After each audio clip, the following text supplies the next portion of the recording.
Hello and welcome to the Football Reporters. Tuesday marks 100 days until the start of the 2026 World Cup, but there is more uncertainty about the tournament than ever before.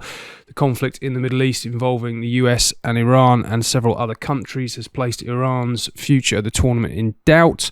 There are also concerns in Mexico with recent off-field issues there as well about the staging and the safety of matches. Mark, I want to come to you on this to start with. You spent some time in and around FIFA in the last few days. What's the sort of mood music like at the organisation at the moment in what's obviously a very challenging time? Yes, I was in Cardiff for the the IFAB meeting, which is about introducing new rules, etc. for the World Cup. But obviously, this was a press conference on Saturday morning, which was about 12 hours after the hostilities began in Iran. So we asked Matthias Grafson, who's the Secretary General of FIFA, basically Gianni Infantilo's number 2, FIFA's position, and he gave, to be fair to him, what was only he could say at the time was, we're monitoring the situation, we're hopeful that it will be resolved in time.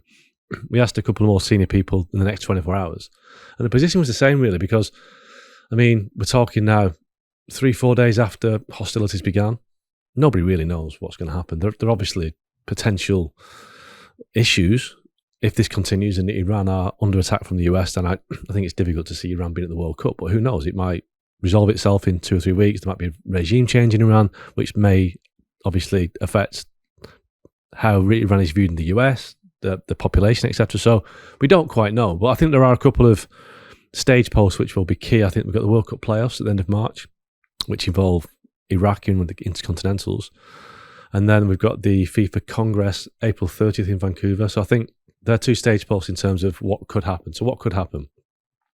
We could have a situation whereby if Iran pull out of the tournament, and I still think it's very early, it's a long time before the tournament starts, then the next Asian team is more likely that misses out will probably take their place. That could be Iraq. If Iraq qualify to the playoffs, then the UAE, who they beat in the Asian playoff to get to the playoffs, will be the next one in line. But we're talking hypotheticals here. We're talking things that could happen, but the timescale at the moment is so, what are we on? 100 days, like you say, to the World Cup. I imagine that this won't be resolved until at least May. We've all covered a lot of tournaments. I think this would be the 9th one I go to this summer.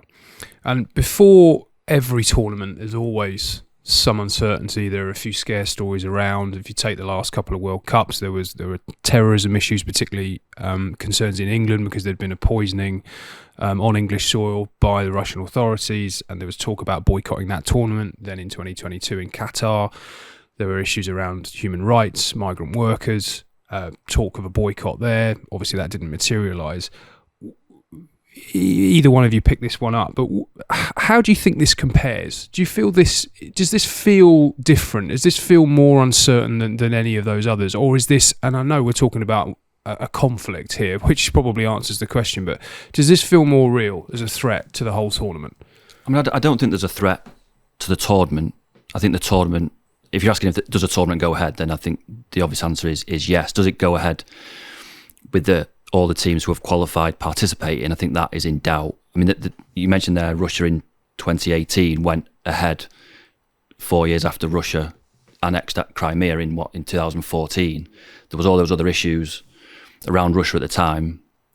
There were talk at one stage, wasn't there, of England possibly pulling out. It never materialised, and England went and played. This is slightly different because essentially you've got the host nation, the US, starting a conflict with a participating country in Iran, and the kind of the damage that does to the wider region as well, which affects other qualifiers. So I do think this is different than the issues that we've had around 2022 in Qatar and 2018 in Russia. I think Mark is right essentially in how it plays out, in that we are still quite a long way away from the actual World Cup starting, and I think it's important to say at this point that we're talking about football at a time when this is, this huge upheaval for millions of people across the world. Football is the most important of the least important things. That is essentially what we're talking about. I do think that there's a possibility that Iran won't participate, because who makes that decision for Iran to pull out? If you're talking about regime change in a country, who makes that decision? I imagine FIFA privately are thinking that in terms of problems for them, it would be far easier if Iran pull out, but that can't be an issue for FIFA. It has to be an issue for Iran. Again, though, who makes that decision? Yeah, I mean, I know a little bit about Iran and the the football team because I've done a couple of features on them, and I went to Austria in 2022 to do a piece before the World Cup, and it involved myself and ESPN being banned by the Iranians from attending the game. Now, that was overturned with a little bit of help of Carlos Queiroz, who was the coach at the time. But the ban was imposed by the Iranian FA, who were controlled by the Iranian government. So there's an interesting kind of factor about the Iranian football team. And I think we saw it in Qatar. I was at a game, Wales against Iran, where the Iranian national anthem was booed by the Iranian fans in the stadium. Because the Iranian football team is regarded by Iranians as representing the regime. The players, I spoke to an Iranian expert about this morning, the players represent the nation, the people. Individually, they believe they represent the people. But as a collective, the national team is regarded as representing the regime, so it's particularly disliked by certainly expat Iranians. So how they're viewed in the US, if we get to the World Cup now, in Los Angeles, you've got the biggest Iranian population outside of Tehran, to the point where it's nicknamed Tehrangeles. It's huge. It's 500,000 people. They play the first game of the World Cup against New Zealand in LA. So that game is already sold out. So there'll be a massive Iranian population there, Iranian fan base. That's why I think it's highly unlikely any decision will be made on this until I think the FIFA Congress at end of April 30th in Vancouver, that is probably your best bet for something to happen. And even that will be 6 weeks before the World Cup. And just one final thing on this. We do have a precedent of a team being taken out of a tournament last minute, and that was Yugoslavia in Euro 92. A UEFA competition all the same. They were replaced by Denmark because of the conflict in the Balkans. And that was less than a week before the tournament started. So it could happen. It could happen that the UAE or Iraq, whoever it may be at the time, is put on notice that this may be a situation where you are asked to play in the World Cup at a week's notice. I think they'll leave it very late. They can't make a decision now because nobody knows what the situation will be.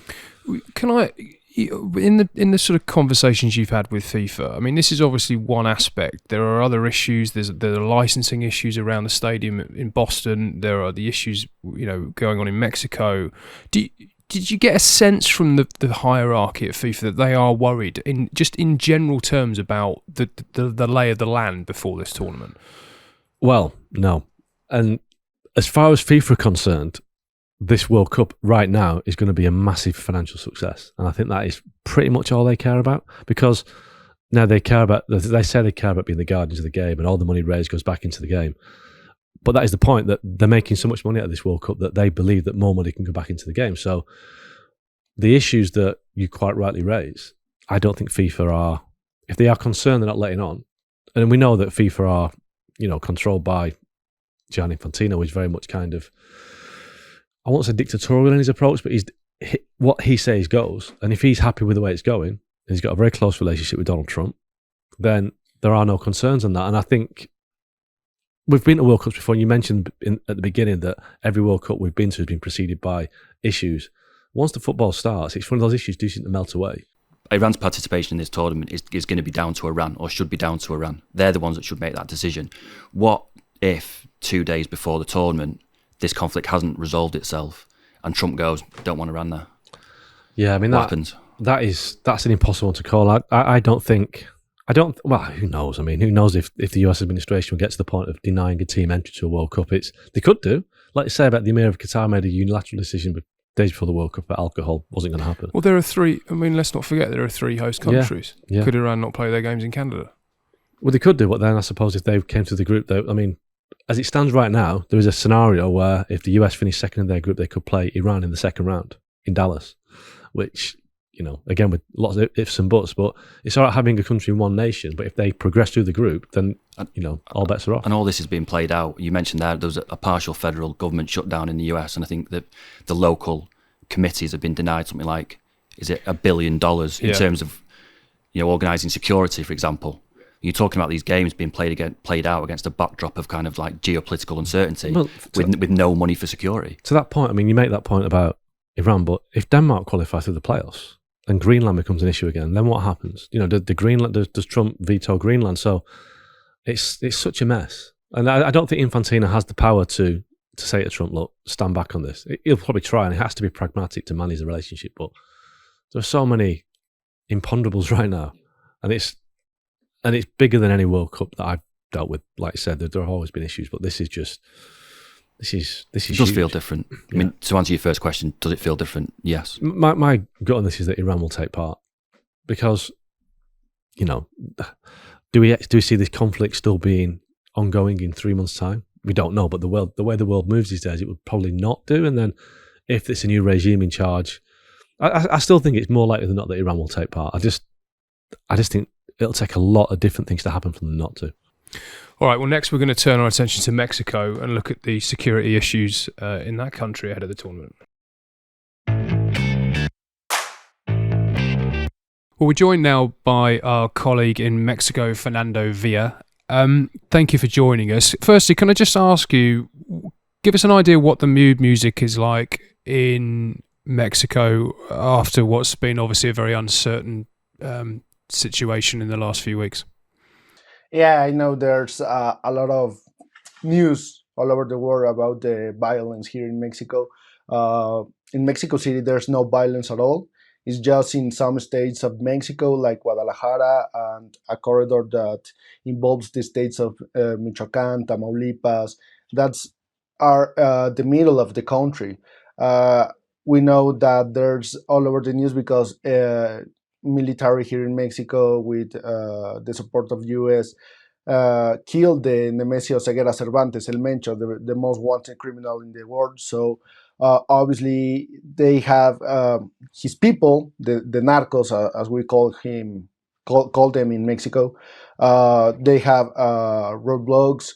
They burn vehicles in the roads, in the streets. And obviously in Guadalajara, that Guadalajara is a host city for the next World Cup. It's very, very, very close to Mexico City, like an hour by plane. So obviously there are concern about the next matches. Obviously, I are concerned about the next matches in Mexico City, like the Mexico-Portugal in March. But as the days goes, the situation calmed down. And when we have the intercontinental playoffs, I think, and some of those games are assigned to Guadalajara at the end of March. Everybody's happy that those games will go ahead, no concerns to the wider world. Well, Jamaica expressed his concerns.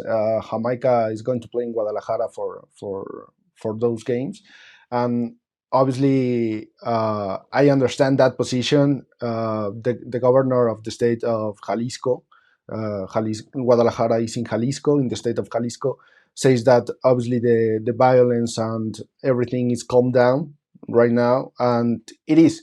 Actually, it's 1 week ago from all the road blockages, all the burned vehicles, all the violence, and the situation is really calm in the country. Obviously, we have our issues, like every country, and every big city has his issues. Obviously, maybe sometimes we have more issues than other countries. I know that, but I'm very confident that the matches here in Mexico, in Monterrey, Guadalajara, and Mexico City, it will be great for the people, for the fans. So your message to the world really would be that it's a safe country. It will be safe at the World Cup. Yeah. Obviously, it's as safe as you want. Like every big city, you have a lot of issues. Obviously, New York City has his issues. Philadelphia, LA in US. Vancouver in Canada, but we have issues in Sao Paulo, in Brazil, in Rio, Buenos Aires. Every big city has its issues. I strongly believe that the safety of all the fans are guaranteed during the World Cup and the months before. Fernando, I've got a friend who used to live in Guadalajara, and I'm due to go to the city for the World Cup for a game in the group stage. And he told me, he said, look, it's a great place. You'll have a great time. It's one of the best cities in Mexico. And he was basically accentuating the positives. So is it just a case of this is just localized trouble that flares up every now and again? Or was it more significant last week? And is there a concern maybe that it may resurface during the World Cup? Because all the eyes of the world will be on Guadalajara. Is it an opportunity for people with a vengeance to actually use that as a stage to create more trouble? Yeah, no, obviously we all saw the images about Guadalajara and other cities in Jalisco burning. That's a reality. That's a fact. And obviously it was an isolated case because that detention of Nemesio Ceguera, the Mencho. So, but during the next months, it will be an amazing opportunity for all the fans and obviously fans of England to come and enjoy if it's the case that England will play in Guadalajara. Obviously, we don't know. We need to wait in the position that they qualified, but it's a great time to clean our image. For yes, it's a great time for clear our image as a country, as a whole cities. So I strongly believe that the fans of England will have a great time in Guadalajara. There's so much to do. Just tell us about the team right now, because obviously Mexico as a host, it's a big advantage, but you only ever qualify for the round of 16, or is it the quarterfinals when you are the host? So there's a lot of pressure on Mexico to get to the last 8. Do you think the team is good enough to do that? And obviously there's a potential round of 16 game against England in Mexico City. So could Mexico get to the quarterfinals? That's the big question. And I would love to see that, obviously. The quarterfinals is the goal, because obviously we don't have a quarterfinal since edition of 86 in Mexico also. So I strongly believe that it could be possible, but depends the position that Mexico qualifies in the group stage. I believe if Mexico is first of his group, there's a high probability that could this happen, but it's really tough. Obviously, after round of 16, all the rivals are very strong.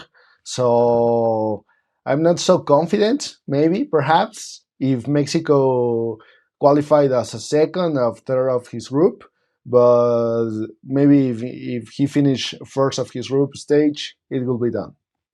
So I know there's a huge rivalry between Mexico and the US on the soccer pitch. You know that Mexico beat the US in the Gold Cup last summer. So would a success for Mexico be lasting longer in the tournament than the US, or is it more than that? Well, that's tough.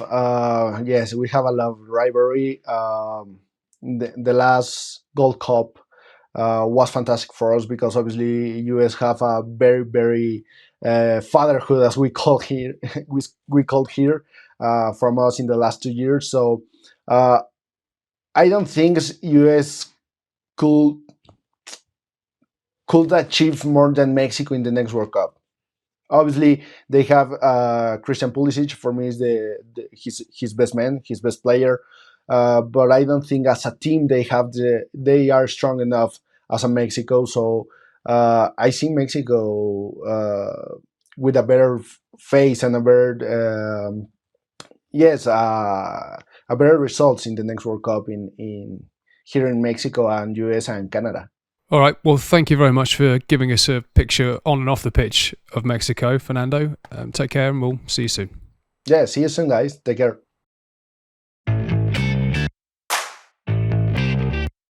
So the World Cup is 100 days away on Tuesday, and the ESPN writers who are attending the World Cup have been asked to give their top 15 teams right now. So we've all picked our top 15.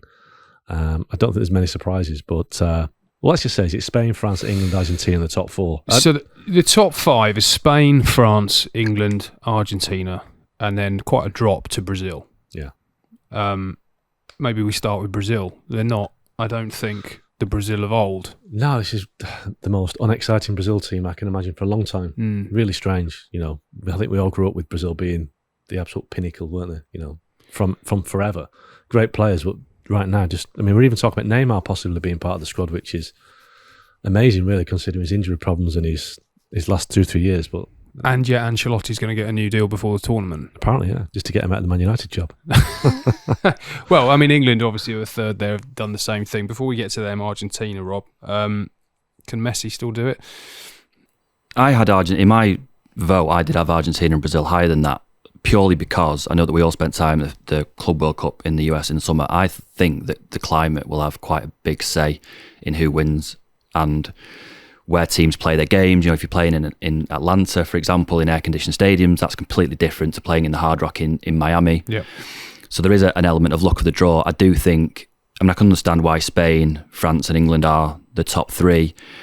I do think, though, that if European teams get difficult draws in climates that they're not used to, that is going to be quite a key factor. And that's why I had Argentina and Brazil higher, purely because you would think they are more used to playing in those kind of conditions. And the support they'll have will be incredible. Yeah, Brazil in Miami, the one, again, the Club World Cup, the one place where I think we all saw fans of clubs on the streets and things was Brazilian fans in Miami. It was completely different to when you went to like Philadelphia or New York, when there was just no sign that the tournament was happening. Obviously, the World Cup is different, but you're right. Fan support, climate, I think will have a massive impact. If this tournament was being held in England or Germany or France or Western Europe, I would have England strongly ahead of those two. And I know they are on the list, but I just think because of the factors you've mentioned, the climate, the fan base, I think Argentina and Brazil are ahead of England, because the heat in the US is going to be so punishing, and the way that England play, the way the English game is played, I just think they're going to find it really hard with those conditions to actually. If they play Brazil, is it in Brazil in Miami? I think, or Brazil in New York in the quarters. I just don't see how. Didn't they potentially play Mexico in Mexico? Yeah. How do you think that a game like that would go? Obviously, England in terms of quality are a better side than Mexico.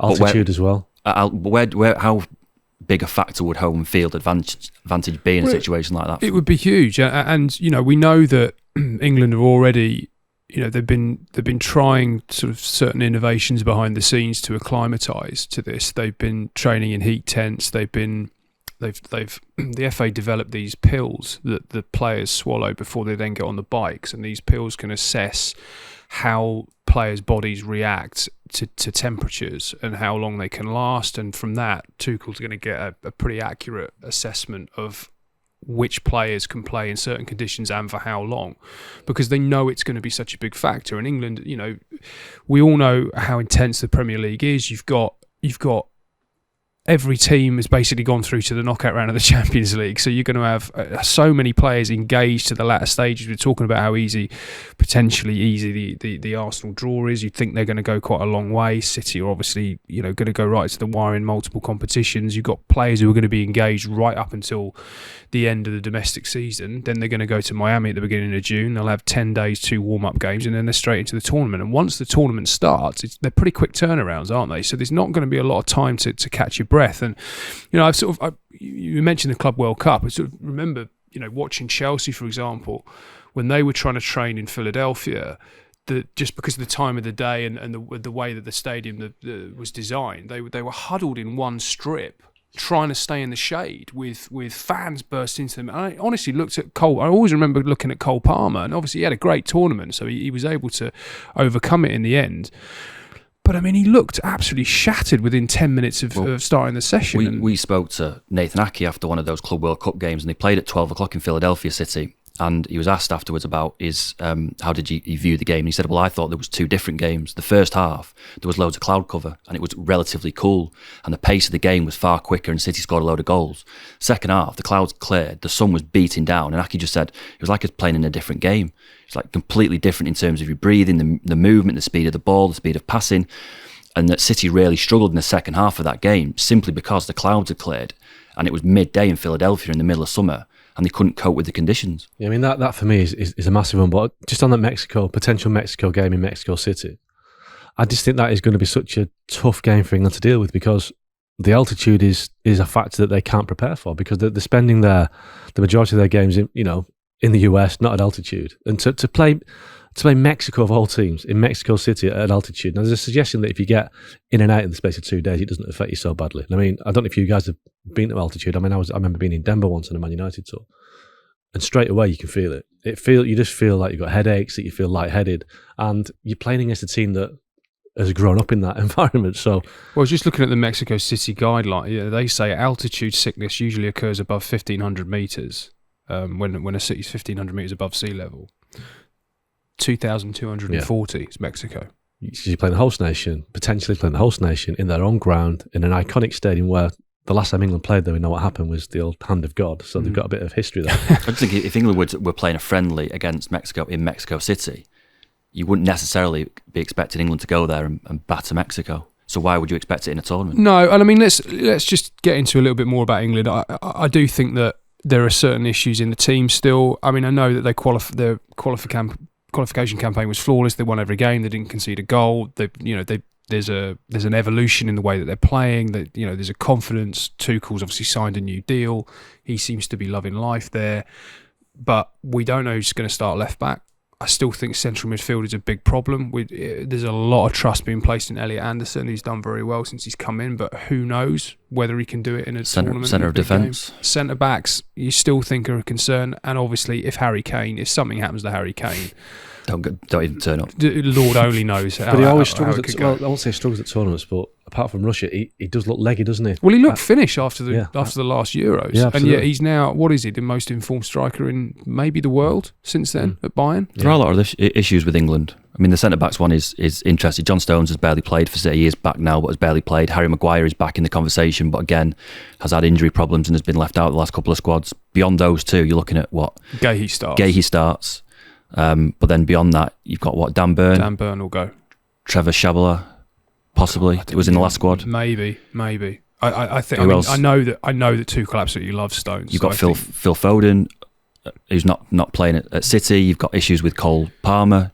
Jude Bellingham is injured. Well, and then there's the Bellingham problem, isn't there? Does he go? I think if all things were equal, and the first game's tomorrow, I think Morgan Rogers starts over Bellingham if everyone's fit. I still think that's the case, but because Bellingham is the player he is, the character he is, and the match-winning moments he can produce, he's probably going to end up getting the nod. But that is going to rumble on, that Bellingham situation. You can see that being an issue throughout the tournament if things don't In that case, does Rodgers play on the left then? Because he does do that, doesn't he, occasionally for Villa? I think it's Anthony Gordon. Really? He loves Anthony Gordon on the left. Pace. More so than Rashford? I think it's Gordon or Rashford, but I think it's Gordon and Saka on the other side. Saka, who's had injury issues. Yeah. Taking all those into account then, the top two are Spain and France. Do England really have a hope of beating Spain or France? I don't think England are realistic contenders to win it, to be honest. I don't believe. I'm with you on that. I think that Spain, for me, have got they got the players, they got the experience, they got the X factor in Lamine Yamal. They can handle the conditions, the way they play, the passing game. I think England plays Spain. I just think it's going to end one way. Yeah, if you sort of look at the Euro final and think, are England a better team now than they were almost 2 years ago? I mean, that is the unknown because they've not played anybody basically. Absolutely, so we don't really know the answer to that. There are reasons for optimism. I really like what Elliot and Anderson's done, and the team have really bought into Tuchel's style and Tuchel himself. He is the elite coach that England have been craving for. Everybody sort of said, Gareth Southgate's not up to it. Well, Thomas Tuchel's got that pedigree. He's got that ability to win big matches, tight matches. But you do look at Spain and you think they probably are a better team. I mean, you think about that final when obviously Rodri got injured, Zubimendi came in. Zubimendi's since gone to Arsenal, done very well. Obviously, Yamal's older. Nico Williams. You just look at the squad and you just think they're not going to be any worse, are they? Probably a question mark over Rodri, I would say. He did come off in that final, but he was key during the tournament. There is a question mark about whether he is at that same level and will recover that same level, because he certainly hasn't been at City.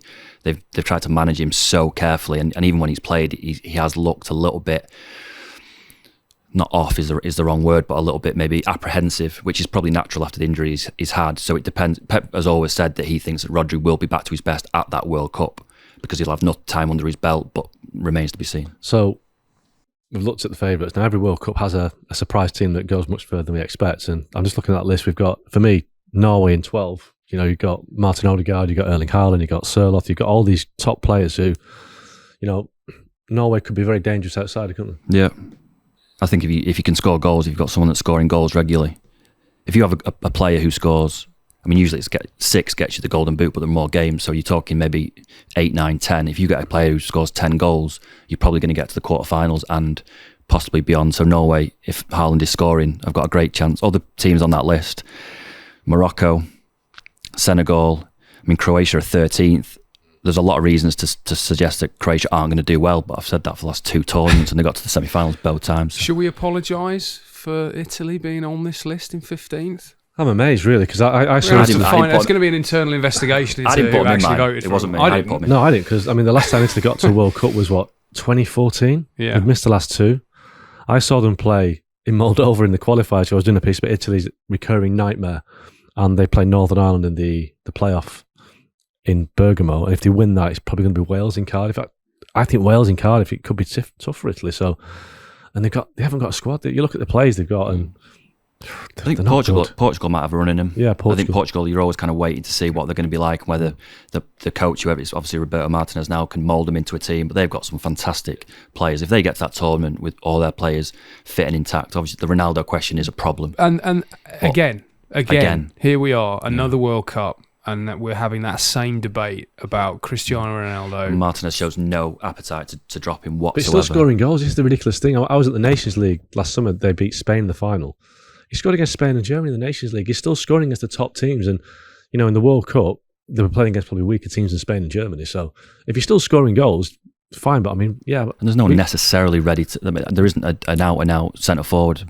Maybe at the Euros watching him, he couldn't run, but he still scores goals. It's crazy. Ramos is the other one, isn't he? But he doesn't play regularly, I don't think, for PSG. So, but Bernardo Silva, Ruben Diaz, they've got so many great Bruno Fernandes. Whenever I've seen them at tournament, the last couple of tournaments, they've looked better without Ronaldo. Yeah, absolutely. Yeah, absolutely. So who's going to win it? England, no. Spain. Yeah, I'm going for Spain. I think Spain all day long. Argentina, I think. Interesting. Well, that's all we've got time for this week. Thanks for tuning in, and we'll see you again soon.